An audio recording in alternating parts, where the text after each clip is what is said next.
بسم اللہ الرحمن الرحیم۔ صرف 5 منٹ کا مدرسہ قرآن و حدیث کی روشنی میں 188واں دن 8 رجب المرجب۔ نمبر 1، اسلامی تاریخ۔ حضرت عثمان رضی اللہ عنہ کے کارنامے اور شہادت۔ حضرت عثمان رضی اللہ عنہ نے اپنی خلافت کے دوران بہت سے کارہائے نمایاں انجام دیے، جس میں پوری امت کو ایک نسخہ قرآن پر جمع کرنا، مسجد نبوی اور جنت البقیع کے حصوں کو وسیع اور کشادہ کرنا اور اسلامی ممالک کی حدوں کو بڑھانا ان کے اہم کارنامے ہیں۔ وہ اسلام اور مسلمانوں کی خدمات انجام دینے میں منہمک ہی تھے کہ منافقوں نے سازش کر کے مسلمانوں کو اندرونی اور بیرونی فتنوں میں مبتلا کر دیا۔ ان تمام فتنوں کو پھیلانے میں عبداللہ بن سبا نامی یہودی پیش تھا۔ وہ ظاہری طور پر مسلمان ہوا تھا، اسے اسلام، مسلمانوں اور خاص طور سے حضرت عثمان غنی رضی اللہ عنہ سے بغض و عداوت تھی۔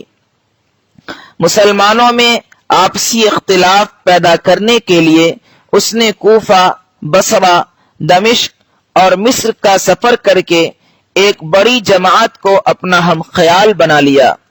اس نے مصر وغیرہ کے علاقوں کے بہت سے اپنے ہم نواؤں کو مدینہ بھیجا، جن میں اکثر منافقین تھے۔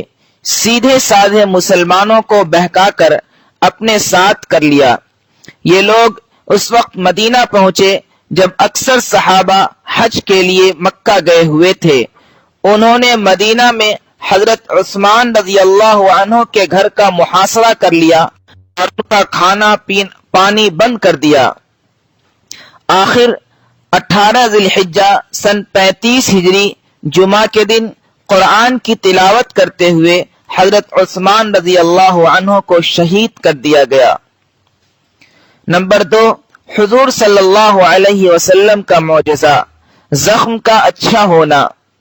یزید بن ابی عبید رضی اللہ عنہ فرماتے ہیں، میں نے حضرت سلمہ بن اکوع رضی اللہ عنہ کی پنڈلی میں زخم کا نشان دیکھا تو میں نے ان سے پوچھا یہ کیسا زخم ہے؟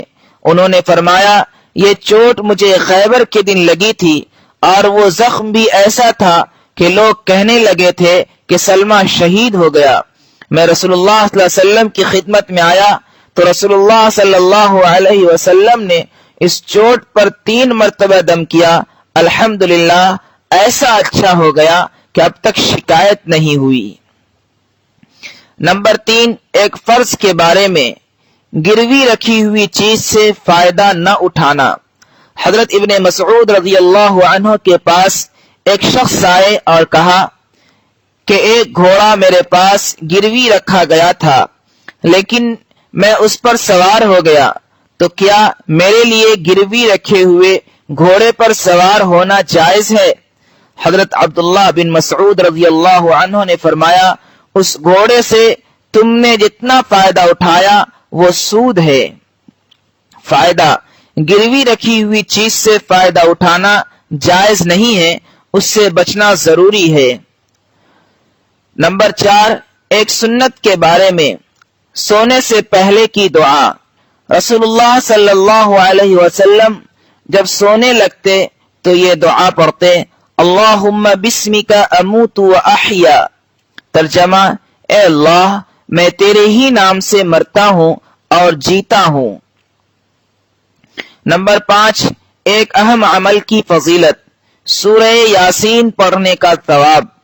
رسول اللہ صلی اللہ علیہ وسلم نے فرمایا ہر چیز کا ایک دل ہوتا ہے، قرآن کا دل سورہ یاسین ہے۔ جو شخص سورہ یاسین پڑھتا ہے اسے 10 قرآن پڑھنے کا ثواب ملتا ہے۔ نمبر 6، ایک گناہ کے بارے میں، کنجوسی کرنا۔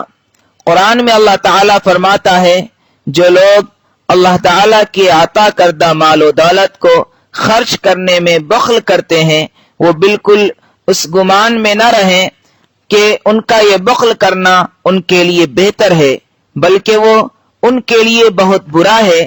قیامت کے دن ان کے جمع کردہ مال و دولت کو توق بنا کر گلے میں پہنا دیا جائے گا، اور آسمان و زمین کا مالک اللہ تعالی ہی ہے، اور اللہ تعالی تمہارے اعمال سے باخبر ہے۔ نمبر 7، دنیا کے بارے میں موت کا آنا یقینی ہے۔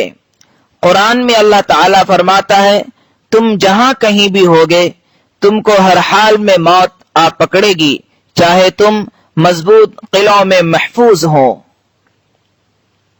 نمبر 8، آخرت کے بارے میں جنت کا درخت۔ رسول اللہ صلی اللہ علیہ وسلم نے فرمایا، جنت میں کوئی درخت ایسا نہیں جس کا تنا سونے کا نہ ہو۔ نمبر 9، طب نبوی سے علاج، بڑی بیماریوں سے حفاظت۔ رسول اللہ صلی اللہ علیہ وسلم نے فرمایا، جو شخص ہر مہینے 3 دن صبح کے وقت شہد کو چاٹے گا تو اسے کوئی بڑی بیماری نہیں لگے گی۔ نمبر 10، نبی صلی اللہ علیہ وسلم کی نصیحت۔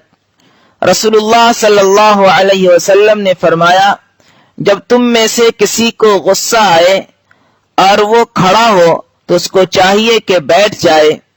بیٹھنے سے غصہ چلا جاتا ہے تو ٹھیک، ورنہ اس کو چاہیے کہ لیٹ جائے۔